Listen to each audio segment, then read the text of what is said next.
Kisah Nabi Yusuf alaihi salam.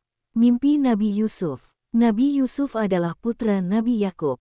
Di antara 12 orang anak-anak Yakub, Yusuf dan Bunyaminlah yang paling dicintai.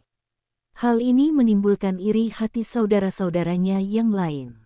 Wajah Yusuf sangat tampan, lebih tampan dari saudara-saudaranya yang lain. Bentuk tubuhnya sangat bagus. Terlebih lagi setelah ibunya, Rahil, meninggal dunia, maka ia makin disayang oleh ayahnya. Pada suatu malam ia bermimpi, ia melihat 11 bintang bulan dan matahari bersujud kepadanya. Esok harinya ia ceritakan hal itu kepada ayahnya. 11 bintang adalah saudara-saudaramu. Matahari adalah ayahmu. Bulan adalah ibumu. Semua akan menghormatimu. Kelak kau akan jadi orang besar, maka jangan sampai saudara-saudaramu tahu. Jika saudaramu tahu, mereka akan mencelakakanmu. Namun tanpa setahu Yusuf dan ayahnya, ternyata salah seorang saudaranya mengetahui pembicaraan ayahnya itu. Sejak saat itu mereka makin membenci Yusuf dan selalu berusaha mencelakakannya. Pada suatu hari mereka meminta izin kepada Nabi Yakub untuk mengajak Yusuf berburu binatang. Mula-mula Nabi Yakub tidak mengizinkan. Namun setelah mereka menunjukkan kesanggupannya menjaga Yusuf dari bahaya, maka Nabi Yakub tidak melarangnya lagi. Yusuf boleh ikut berburu. Tinggal Bunyamin yang menemani Nabi Yakub di rumah. Di tengah hutan, setelah berburu tiba-tiba mereka menangkap Yusuf. "Hei, mau kalian apakan aku ini?" protes Yusuf. "Diam," bentak salah seorang kakaknya. Mereka hendak membunuh Yusuf, namun tidak sampai hati. Salah seorang mengusulkan agar dimasukkan saja ke dalam sumur. Pasti ada kafilah yang akan mengambilnya dan Yusuf pasti akan dijual sebagai budak. Dengan demikian Yusuf tersingkir dari keluarga Yakub. Usul itu disetujui. Demikianlah Yusuf yang masih kecil tak berdaya ketika saudara-saudaranya yang lebih besar memasukkannya ke dalam sumur. Sebelumnya baju Yusuf telah dilepas. Mereka kemudian membunuh hewan. Darahnya ditumpahkan ke baju Yusuf. Setelah pulang mereka berkata bahwa Yusuf telah dimakan serigala hingga bajunya berlumuran darah. Nabi Yakub sangat sedih mendengar hal itu. Demikian sangat kesedihannya sehingga selalu menangis dan matanya menjadi buta. Menjadi budak belian. Tidak berapa lama Yusuf di dalam sumur, ada serombongan kafilah yang hendak mengambil air. Mereka menemukan Yusuf. Maka Yusuf dibawai sebagai tawanan, mereka akan menjualnya di negeri Mesir. Sesampai di Mesir Yusuf benar-benar dijual sebagai budak. Pembelinya seorang menteri kerajaan bernama Kitfir. Kemudian menteri tersebut menyerahkan Yusuf kepada istrinya yaitu Zulaiha. Kitfir dan Zulaiha tidak mempunyai anak. Mereka bermaksud menjadikan Yusuf sebagai anak angkatnya. Kini Yusuf hidup di lingkungan istana kerajaan Mesir. Makin lama makin tampaklah bahwa Yusuf seorang pemuda yang tampan lagi cerdas. Zulaiha kemudian mengangkatnya sebagai kepala pelayan di istana. Zulaiha tergoda ketampanan Yusuf. Sebagai pemuda yang tampan dan ramah, Yusuf telah menarik perhatian Zulaiha. Bukan sebagai ibu dan anak. Zulaiha tertarik pada Yusuf sebagai seorang wanita kepada lelaki dewasa. Pada suatu hari, di saat suaminya pergi, Zulaiha mengenakan pakaiannya yang terbaik, bau parfum tersebar di seluruh tubuhnya. Ia menghampiri Yusuf di kamarnya. Yusuf berdebar kencang saat melihat penampilan Zulaiha yang lain dari biasanya. Begitu menyolok dan merangsang. Berkata Zulaiha kepada Yusuf, "Marilah Yusuf, seluruh jiwa dan ragaku kuserahkan kepadamu." Yusuf hampir tertarik. Namun ia segera ingat kepada Tuhan, ia pun berkata, "Aku berlindung kepada Allah atas perbuatan maksiat ini. Bagaimanakah aku akan melakukan perbuatan ini, sedang suamimu adalah tuanku yang telah memuliakan dan berbuat baik sebagai seorang suami. Tidak patut jika suatu kebaikan dibalas dengan penghinaan." Akan tetapi hati dan pikiran Zulaiha telah menguasai nafsu dan postur tubuh iblis, ia tak menghiraukan peringatan Yusuf. "Yusuf," desah Zulaiha sambil menghambur dan memeluk Yusuf erat-erat. "Tidak seorang pun melihat kita. Tidak ada yang mengetahui perbuatan kita. Allah mengetahuinya," jawab Yusuf sambil berontak melepaskan diri. Buru-buru ia melarikan diri dari dalam kamar. Zulaiha mengejar dan berhasil memegang baju belakang Yusuf. Ia berharap Yusuf akan berhenti dan mau melayaninya. Tapi Yusuf terus berlari sehingga bajunya robek di bagian belakang. Di saat seperti itu tiba-tiba Kitfir datang. Zulaiha segera menghampiri suaminya dan berkata, "Yusuf hendak memaksaku melakukan perbuatan mesum." "Tidak," sahut Yusuf. "Dialah yang memaksaku untuk melakukan perbuatan keji itu." Terjadilah saling tuduh-menuduh. Di saat demikian datanglah tetangga dekat sekaligus sebagai penengah. Berkata tetangga itu, "Kita lihat saja, jika baju Yusuf robek di bagian depan berarti dia hendak memaksa Zulaiha berbuat mesum. Jika bajunya robek di bagian belakang itu pertanda Zulaiha yang memaksa Yusuf berbuat maksiat." Kitfir memeriksa dan ternyata baju Yusuf robek di bagian belakang. Betapa malunya pembesar kerajaan Mesir itu, ternyata istrinya sendiri yang telah berbuat salah. Kitfir menghampiri Yusuf dan berkata, "Rahasiakanlah peristiwa ini, simpan baik-baik, jangan ada orang yang tahu. Dan kamu Zulaiha mohonlah ampun kepada Tuhanmu atas dosa yang telah kamu lakukan. Bertaubatlah kepadanya dengan taubat yang sebenarnya." Mereka terpesona. Walau sudah diusahakan agar tidak bocor tapi peristiwa Zulaiha dengan anak angkatnya akhirnya terdengar juga oleh tetangga kanan kiri. Para wanita baik tua maupun muda sama mempergunjingkannya. Zulaiha merasa malu. Dalam hati ia berkata, mereka belum pernah melihat Yusuf karena selama ini Yusuf selalu berada di dalam rumah. Coba andai kata mereka sudah melihatnya. Pasti lebih tergila-gila daripada aku. Pada suatu hari Zulaiha mengundang para wanita yang telah mempergunjingkannya. Setiap wanita yang datang diberi buah-buahan dan sebilah pisau yang tajam untuk mengupas buah-buahan yang dihidangkan itu. Di saat para wanita itu asyik mengupas buah dengan pisau di tangannya, Zulaiha memerintahkan pelayan untuk memanggil Yusuf agar berjalan di ruang tamu. Semua orang terbelalak kagum ketika melihat penampilan Yusuf yang ganteng dan tampan itu. Semua tercengang dan sejenak lupa diri. "Inilah pemuda yang kalian gunjingkan. Ternyata kalian juga mengagumi kegantengannya. Sehingga tanpa sadar kalian telah mengupas kulit tangan kalian sendiri," kata Zulaiha. Yusuf segera masuk ke dalam. Pada saat itulah para wanita tadi baru tersadar bahwa yang mereka kupas bukan buah yang dipegangnya tapi tangan mereka sendiri. Darah bercucuran, suasana jadi panik. Dengan tersipu, malu mereka segera kembali pulang ke rumah masing-masing. Namun isu tentang Zulaiha dan Yusuf masih terus beredar ke seluruh penjuru dunia. Para wanita masih mempergunjingkannya. Untuk menutupi rasa malunya maka Kitfir akhirnya memasukkan Yusuf ke dalam penjara. Hal ini dilakukan secara terpaksa bahwa walaupun Yusuf benar dan Zulaiha salah namun Yusuf yang masuk penjara. Yusuf di penjara. Memang tak ada jalan lain bagi Kitfir. Yusuf harus dipenjara. Jika tidak, Zulaiha akan terus tergoda dan siapa tahu lama-lama Yusuf tidak mampu mempertahankan kesuciannya. Berangkat dari pemikiran inilah Kitfir menjebloskan Yusuf ke dalam jeruji besi. Di dalam penjara ada 2 orang pelayan raja. Yang pertama bernama Nabo kepala bagian minuman. Kedua bernama Malhab kepala bagian makanan kue-kue. Keduanya dituduh hendak membunuh raja dengan menaruh racun dalam makanan dan minuman. Di dalam penjara Yusuf mengajak kedua orang itu untuk bertaubat. Beribadah hanya kepada Allah saja. Pada suatu hari Nabo menceritakan mimpinya kepada Yusuf, "Aku bermimpi memeras anggur yang akan kujadikan khamar." Nabo minta Yusuf mengartikan mimpinya itu. Dengan tenang dan yakin Yusuf menerangkan arti mimpi Nabo, "Bergembiralah kau Nabo. Sebentar lagi kau akan dibebaskan dari penjara. Kau akan diterima lagi sebagai kepala bagian minuman raja karena tuduhan terhadapmu tidak terbukti." Malhab menceritakan mimpinya dan minta Yusuf mengartikannya. "Aku telah bermimpi membawa kue di atas kepalaku, ketika itulah seekor burung datang memakan kue itu." "Sayang sekali Malhab," kata Yusuf. "Kau akan mengalami nasib buruk, tuduhan terhadapmu terbukti, raja akan menghukum kau sampai mati di tiang salib.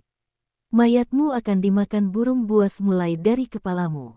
Beberapa hari kemudian tafsir mimpi itu terbukti kebenarannya. Nabo dibebaskan dari tuduhan dan diperbolehkan bekerja di istana lagi. Sedang Malhab dihukum mati karena terbukti kesalahannya hendak meracuni raja. Sebelum keluar dari penjara, Yusuf telah berpesan kepada Nabo agar menyampaikan keadaannya di dalam penjara. Ia ingin raja meninjau kembali keputusannya karena sesungguhnya ia tidak bersalah. Justru Sulaihalah yang bersalah. Namun setan membuat Nabo jadi lupa sehingga Yusuf tetap berada di dalam penjara selama beberapa tahun lagi. Menafsirkan mimpi raja. Pada suatu hari Raja Mesir memanggil semua penasihat dan tukang ramalnya. Tadi malam sang raja bermimpi melihat 7 ekor lembu kurus memakan 7 ekor lembu yang gemuk-gemuk. Dan melihat 7 tangkai gandum yang hijau dan 7 tangkai gandum kering. Para penasihat, dukun, tukang ramal diperintah untuk mengartikan mimpi sang raja. Namun tidak ada seorang pun yang mampu memberikan jawaban yang memuaskan. Raja sangat kecewa. Untunglah Nabo ingat akan kepandaian Yusuf sewaktu berada di penjara. Ia mengatakan hal itu kepada raja. Bahwa ada seorang pemuda yang pandai mengartikan mimpi dengan tepat. Raja kemudian mengutus Nabo untuk menemui Yusuf di penjara dan meminta kepada Yusuf agar mau mengartikan mimpi tersebut. Yusuf bukan hanya bersedia mengartikan mimpi tersebut, malah menerangkan jalan keluar dari arti mimpi sang raja itu. Berkata Yusuf, Mesir akan mengalami masa subur selama 7 tahun dan mengalami paceklik selama 7 tahun. Oleh karena itu, sambung Yusuf, hasil panen selama 7 tahun di masa subur harus disimpan baik-baik, jangan dihambur-hamburkan. Untuk persediaan 7 tahun masa paceklik, Nabo kembali menghadap raja. Setelah disampaikan arti mimpi itu sang raja merasa senang. Di saat itulah Nabo menyampaikan pesan Yusuf agar sang raja mau mengadili Yusuf dengan seadil-adilnya karena sesungguhnya ia tidak bersalah. Perkara Yusuf pun mengajukan dan setelah terbukti ia tidak bersalah sang raja membebaskannya dari penjara. Menjadi Menteri Ekonomi Kerajaan Mesir. Setelah sang raja mengetahui kebenaran dan kesucian Yusuf, ia makin tertarik. Terlebih setelah diketahuinya bahwa Yusuf itu orang yang cerdas sehingga mampu memberikan jalan keluar persoalan ekonomi kerajaan Mesir, maka sang raja akhirnya memanggil Yusuf untuk diangkat sebagai Menteri Ekonomi. Yusuflah yang mengepalai pembendaharaan, ia menjadi kepala gudang agar dapat menanggulangi keserakahan para pejabat korup dan penindasan mereka terhadap rakyat kecil, terutama jika nanti tiba musim paceklik. Ketika paceklik tiba, apa yang diucapkan Yusuf menjadi kenyataan. Sesudah berlangsung masa subur selama 7 tahun maka datanglah masa paceklik. Masa paceklik itu juga melanda daerah Palestina tempat tinggal Nabi Yakub dan saudara-saudara Yusuf. Negeri Palestina yang tidak tahu menahu bakal datangnya kemarau panjang itu tentu kelabakan. Rakyatnya banyak yang menderita kelaparan. Demi mendengar di negeri Mesir banyak tersedia bahan makanan dan dapat ditukar dengan emas oleh umum anak-anak Nabi Yakubi bermaksud pergi ke Mesir. Pada waktu itu Bunyamin tidak ikut serta. Sewaktu mereka tiba di Mesir dan menukar emasnya dengan gandum mereka sama sekali tak mengira bahwa kepala gudang perbendaharaan negeri Mesir adalah Yusuf saudara mereka sendiri. Yusuf mengetahui mereka namun pura-pura tidak mengenalnya. Yusuf memperlakukan mereka sebagai tamu terhormat, dijamu dengan makanan yang lezat-lezat. Mereka juga diberi bekal perjalanan pulang. Ketika mereka bersiap-siap hendak pulang ke Palestina, Yusuf berkata kepada mereka, bawalah saudaramu yang seayah, maksudnya Bunyamin, jika kamu tidak membawa lain kali kalian tidak kuperbolehkan masuk ke negeri Mesir dan tidak boleh membeli bahan makanan di sini. Mereka kaget mendengar ucapan sang menteri. Tak disangka sang menteri mengetahui bahwa mereka masih mempunyai saudara lagi yaitu Bunyamin. Bunyamin bertemu Yusuf. Ketika mereka tiba di rumah dan membuka karung gandum, ternyata emas-emas yang mereka tukarkan berada di dalam karung bersama gandum. Mereka heran dan segera melaporkan kepada Nabi Yakub.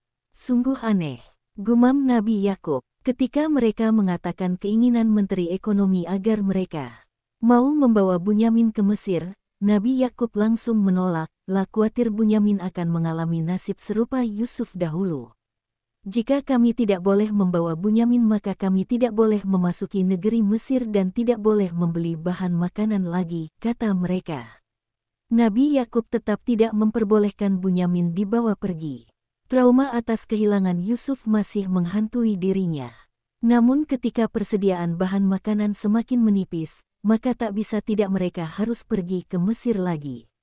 Bersumpahlah atas nama Tuhan, kata Nabi Yakub, bahwa kalian harus melindungi Bunyamin dengan segenap jiwa raga kalian. Jika terjadi sesuatu kalian harus membelanya sampai titik daya terakhir. Mereka serentak menyatakan kesediaannya untuk melindungi Bunyamin dan bersumpah demi Allah akan membela dan membawa Bunyamin kembali. Demikianlah, untuk kali kedua mereka pergi ke Mesir. Yusuf sebenarnya tak kuat menahan diri begitu melihat saudara-saudaranya datang membawa Bunyamin. Ia ingin segera memeluk Bunyamin erat-erat karena sudah lama tidak bertemu dengan adik kandungnya itu. Namun untuk sementara ia tidak ingin saudara-saudaranya yang lain tahu bahwa ia adalah Yusuf yang pernah mereka masukkan ke dalam sumur. Ia mencari cara agar Bunyamin dapat tinggal di istana, tidak ikut pulang ke Palestina. Yusuf kemudian meletakkan piala raja yang terbuat dari emas di karung Bunyamin. Untuk sementara Yusuf membiarkan saudara-saudaranya berjalan ke luar kota. Namun tidak lama kemudian ia memerintahkan prajurit untuk menyusul rombongan saudara-saudaranya itu. Mereka terkejut ketika serombongan prajurit menyusul dan memintanya berhenti. Raja, kami kehilangan piala yang terbuat dari emas. Apakah kalian mengetahuinya? Siapa yang menemukan piala itu akan diberi hadiah gandum 1 tunggangan onta. Kami datang ke Mesir bukan untuk membuat kerusuhan, kata saudara-saudara Yusuf. Dan kami bukanlah termasuk orang-orang yang mencuri. Para prajurit berkata, apakah hukuman bagi orang yang melakukan pencurian itu? Hukumannya adalah menjadi budak, itulah tebusan dari perbuatannya. Jawab saudara-saudara Yusuf. Prajurit itu kemudian menggeledah tiap karung dari saudara-saudara Yusuf. Tiba-tiba mereka menemukannya di dalam karung Bunyamin. Tanpa kompromi lagi, Bunyamin dibawa menghadap Menteri Perekonomian yaitu Yusuf. Saudara-saudara Bunyamin yang lain diperbolehkan pulang. Yahuza tak ikut pulang, ia merasa malu kepada ayahnya karena telah berjanji melindungi Bunyamin dari segala mara bahaya. Nyatanya Bunyamin sekarang tak bisa ia bawa pulang. Yahuza bersumpah tidak akan pulang sebelum membawa Bunyamin atau ayahnya sendiri memanggilnya pulang. Sementara itu Bunyamin gemetar saat dihadapkan kepada Menteri Ekonomi Mesir. Baru kali ini ia berhadapan dengan pejabat tinggi di istana kerajaan. Wajahnya pucat pasi, tapi hal itu tak berlangsung lama karena Yusuf segera memeluknya dan mengatakan siapa sebenarnya sang Menteri Ekonomi itu. Pertemuan kakak beradik itu benar-benar mengharukan. Bunyamin menangis terisak-isak, ia segera menceritakan nasib ayahnya di Palestina. Betapa menderitanya sang ayah sejak ditinggal Yusuf. Setiap hari ayahnya menangis sampai matanya menjadi putih dan tak dapat melihat lagi. Impian itu menjadi kenyataan. Begitu mengetahui 9 orang anaknya pulang tanpa membawa Bunyamin, Nabi Yakub terpukul jiwa, benar-benar sedih. Sudah kehilangan Yusuf, kini Bunyamin dijadikan budak oleh penguasa negeri Mesir. Dari hari ke hari tampak nian kesedihan Nabi Yakub. Kini ia lebih suka menyendiri di mihrabnya, tempat ibadah. Hanya Tuhan tempatnya mengadu dan berkeluh kesah.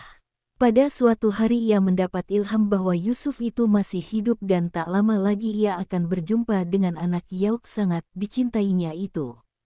Nabi Yakub kemudian memerintahkan anak-anaknya mengembara ke Mesir, carilah kabar tentang Yusuf di Mesir dan berusahalah membebaskan Bunyamin agar dapat pulang. Karena tak sampai hati melihat penderitaan ayah enamnya, anak-anak, Nabi Yakub itu akhirnya pergi ke Mesir lagi. Mereka langsung menghadap Menteri Ekonomi. Di samping hendak minta bantuan bahan makanan, mereka juga meminta agar penguasa Mesir mau membebaskan Bunyamin. Ayah kami sangat bersedih sejak kehilangan Yusuf. Terlebih setelah Bunyamin juga tak dapat kembali pulang. Kami benar-benar mengharap belas kasih paduka agar mau membebaskan Bunyamin sehingga dapat mengurangi penderitaan ayah kami. Akhirnya Yusuf tak sampai hati mendengar penuturan saudara-saudaranya tentang ayahnya yang menderita. Sambil tersenyum ia berkata, "Masih ingatkan kalian, kepada saudaramu Yusuf yang kalian lemparkan ke dalam sumur tanpa belas kasih. Kalian meninggalkannya seorang diri seperti barang yang tak berharga. Tak kalian hiraukan ratap tangisnya dan kalian terus saja pulang tanpa merasa bersalah." Mendengar ucapan sang menteri mereka terkejut. Bagaimana menteri itu bisa mengetahui perkara rahasia yang tak pernah mereka bocorkan? Mereka saling pandang. Perlahan-lahan mereka mengamati wajah sang menteri. Senyumnya, wajahnya, bentuk tubuhnya dari atas hingga bawah. Dan akhirnya hampir berbareng mereka berucap, "Engkau Yusuf." "Benar sekali," jawab Yusuf. "Akulah Yusuf dan inilah adikku Bunyamin. Allah dengan rahmat-Nya telah mengakhiri penderitaanku dari ujian berat yang telah kualami. Dan dengan rahmat-Nya pula kami dikaruniai rezeki melimpahkan ruah dan penghidupan yang sejahtera. Demikianlah barang siapa yang bersabar, bertakwa dan bertawakal tidaklah akan luput dari pahala dan ganjarannya." Saudara-saudara Yusuf gemetar mendengar pengakuan itu. Terbayang kembali perbuatan mereka saat memasukkan Yusuf ke dalam sumur. Mereka khawatir bila Yusuf membalas dendam. Tapi ternyata Yusuf bukanlah orang yang pendendam. Mereka dimaafkan. Yusuf kemudian mengambil baju gamisnya dan diserahkan kepada saudara-saudaranya. "Usapkanlah baju ini pada kedua belah mata ayah, insya Allah beliau dapat melihat kembali. Kemudian ajaklah ayah dan ibu ke Mesir secepatnya. Aku sudah tak sabar untuk bertemu." Demikianlah, setelah mereka datang di Palestina, baju gamis Yusuf segera diusapkan di kedua belahan mata ayah, atas kehendak Allah Nabi Yakub yang buta bisa melihat kembali. Nabi Yakub dan keluarganya kemudian pindah ke Mesir memenuhi permintaan Yusuf. Kini lengkaplah sudah kebahagiaan Yusuf karena dapat berkumpul dengan seluruh keluarganya. Yusuf menaikkan ayah dan ibu tirinya ke singgasananya. Apa yang pernah diimpikannya dulu sekarang menjadi nyata.